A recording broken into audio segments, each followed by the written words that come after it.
He was found on his back, quilt pulled to his chest, the bedroom still and ordinary. No overturned furniture, no bruises, no broken glass. The first story whispered through the neighborhood was simple. He never woke up. But death doesn't usually whisper.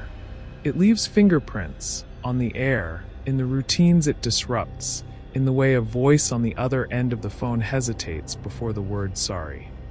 And in a quiet Melbourne suburb in 2015, one death began to shout long after the body was buried. This is the story of Sam Abraham, a husband, a friend, a hard-working migrant, whose peaceful end wasn't peaceful at all. It was planned, it was patient, and it was poisoned. What looks like a heart attack becomes a murder.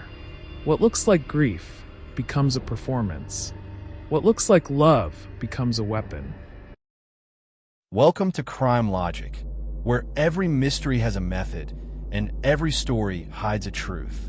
Tonight, we dive into another chilling case you won't forget.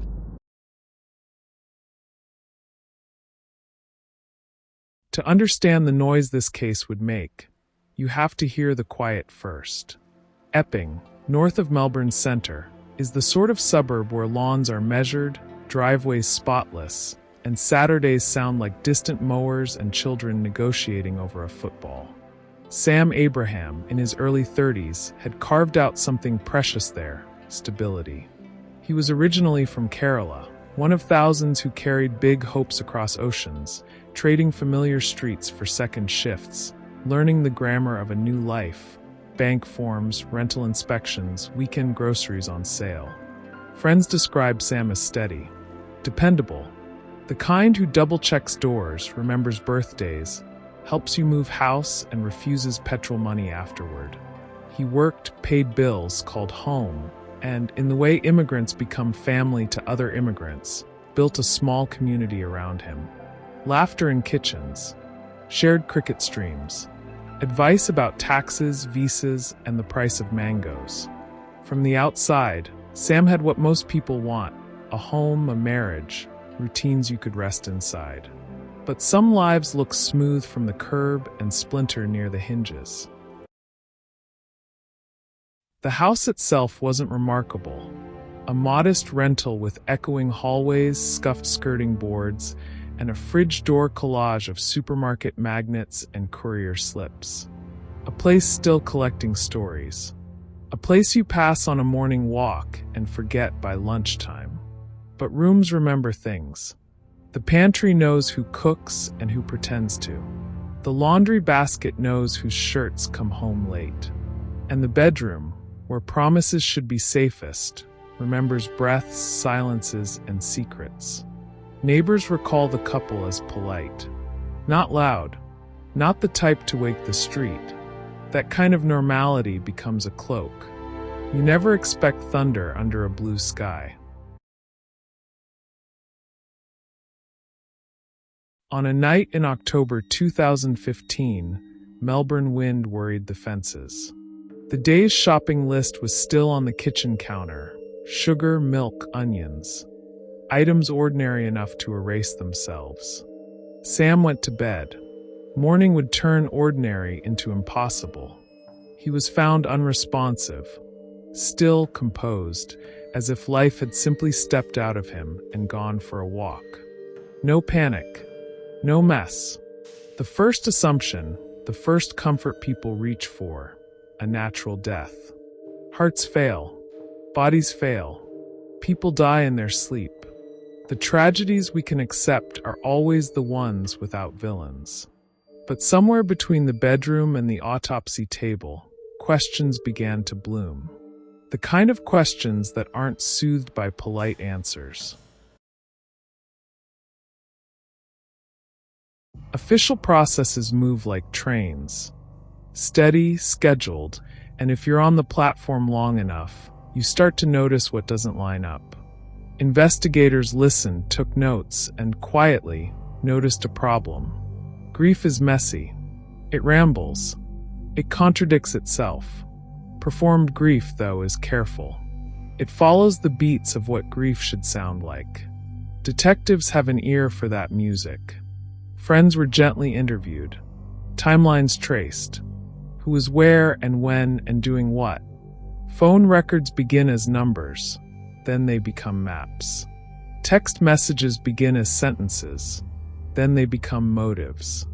And the unthinkable rose to the surface. This was no natural death. It was poison. We won't linger on the how, no instructions, no chemistry set. Only this. Something deadly had been introduced into a man's ordinary life. Not in a dark alley, not by a stranger, but here, where breakfast is made, where teeth are brushed, where kisses are supposed to mean safety. Poison is chosen by people who want time to leave the room. It's the weapon of planners and pretenders, of those who want the world to believe that fate did the killing. In this case, investigators began to suspect a sequence. Sedation, then something lethal, hidden in something harmless. A drink, perhaps. Theories narrowed. Forensic science, patient and unsentimental, took the stage. The story that had floated through the neighborhood, heart attack, a quiet end, started to sink under the weight of lab reports. Toxicology spoke a language that even good acting can't answer. And then came the cruelest thought a detective can form. If the killer knew the bedtime routines, knew where the glasses were kept, knew who preferred what for a late-night sip, that killer likely lived here. Investigations are puzzles solved by patience. Conversations are revisited. Alibis are pressed with polite thumbs. And slowly, two names moved from the margin to the center. Sofia Sam's wife, and Arun Kamalasanan, a man whose connection to Sofia was deeper than friendship. No thunderclap reveal. No dramatic sting. Just the slow accumulation of detail. Messages affectionate in ways that don't fit within a marriage. Odd financial entanglements.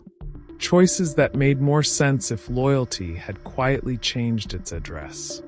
How does an affair become a murder? Not in a single step.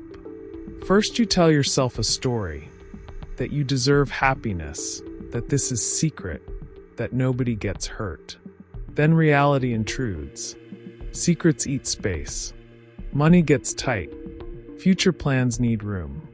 And in some dark, foolish corner of the human heart, a terrible idea is allowed to live.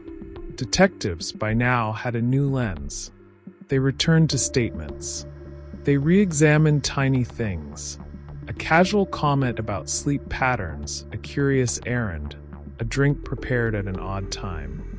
The mosaic sharpened.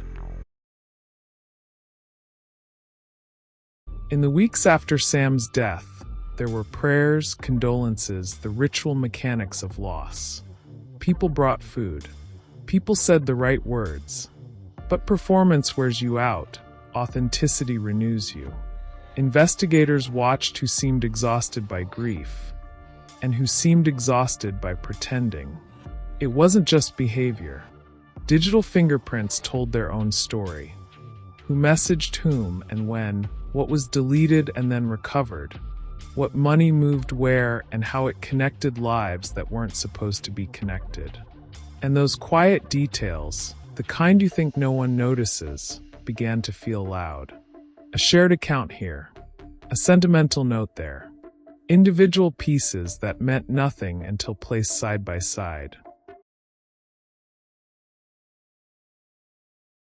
Arrests don't feel like cinema.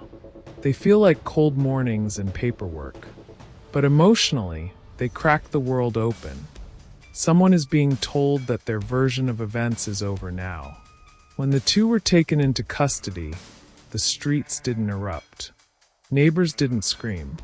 Journalists didn't descend in a frenzy. Instead, the quiet that began this story returned, but heavier, because quiet can be peaceful, and quiet can also be judgment.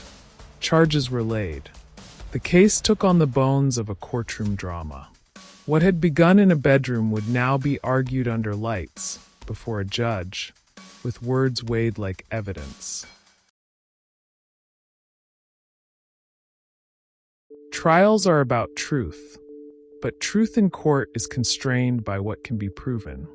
Prosecutors arranged the puzzle pieces, the timeline leading to the night, the relationship that had drifted from fidelity, the financial threads, the forensic reports that refused to be explained away. Defense arguments asked jurors to consider alternatives. Coincidence, misunderstandings, the human tendency to fill gaps with the most dramatic possibilities. They pushed back on intent. They nudged at the reliability of recollection. They asked whether grief can look like guilt. But as witnesses testified and documents were examined, a chilling through line held. Someone in Sam's home had the access, the motive, and the opportunity to end his life and dress the scene in normalcy. The idea that death had been poured into a glass, one more tiny ritual in a married life, settled over the room like dust. Jurors listened to experts explain why this wasn't a heart quietly sighing to a stop. They heard how certain substances speak clearly to those trained to hear them. They understood how sedation makes a body defenseless. And they learned how deception leans on ordinary objects to do extraordinary harm. When the verdict came, it wasn't delivered with theatrics. It arrived like winter, inevitable, biting, and final. Judges are careful with words. They weigh not only what was done, but how it was done, why it was done, and what the doing says about the people who did it. In sentencing, the court recognized the premeditation, the betrayal, the manipulation of routines meant for love and comfort. It recognized that trust, the kind that lets you drink what someone hands you and sleep in the room you share, is sacred. And when trust is used as a weapon, the wound is deeper than death. It tears a hole in all the rooms where the victim's laughter used to live. Years behind bars were handed down, long enough to sound like another life. Not out of vengeance, the judge made clear, but out of proportion. The punishment must echo the crime. What do you do with a house that has held murder? You clean it. You repaint it. You rent it to new people who don't know the stories. And yet, every time a glass sits on the counter, every time someone says, "Honey, try this," the air remembers. Friends of Sam were left with photographs and the unfair task of telling future children who this man was. Coworkers recalled a laugh, a kindness, the small debts now impossible to repay. Migrant communities felt the particular sting that comes when the safety you built in a new land is pierced not by strangers, but by the very people invited closest. If you knew Sam, you might remember something ordinary, an errand he insisted on doing, a movie he liked, the way he checked the door twice before bed. Those are the details that keep people alive in the present tense. True crime stories can harden us. They can make us suspicious, fearful, even cynical about love itself. But there's a different lesson here if we're brave enough to look for it. First, evil rarely announces itself with a drumline. It prefers slippers to boots. It uses everyday objects. It hides in plausible explanations. Second, details matter. Investigators didn't break this case by swagger or luck. They broke it by patience, by following routines until they found where the script had been edited. Third, when we grieve, we should also listen to ourselves, to each other. Ask the hard questions early. Notice what doesn't feel right, not because every odd thing is a crime, but because every crime starts as an odd thing we're tempted to ignore. Finally, remember the victim, not as a headline, as a person who did ordinary things well. Morning in Melbourne looks like honesty. Cold light through blinds. Steam above a mug. The unassuming heroism of people who go to work, pay bills, and look after one another. In a house like the one on that quiet street, someone will place a clean glass upside down on a towel, ready for another day. And somewhere in the city, a detective locks her car and goes inside, carrying another case file, another name, another promise to listen for the softest sound of truth. We began with silence. We end with it too. But between those silences,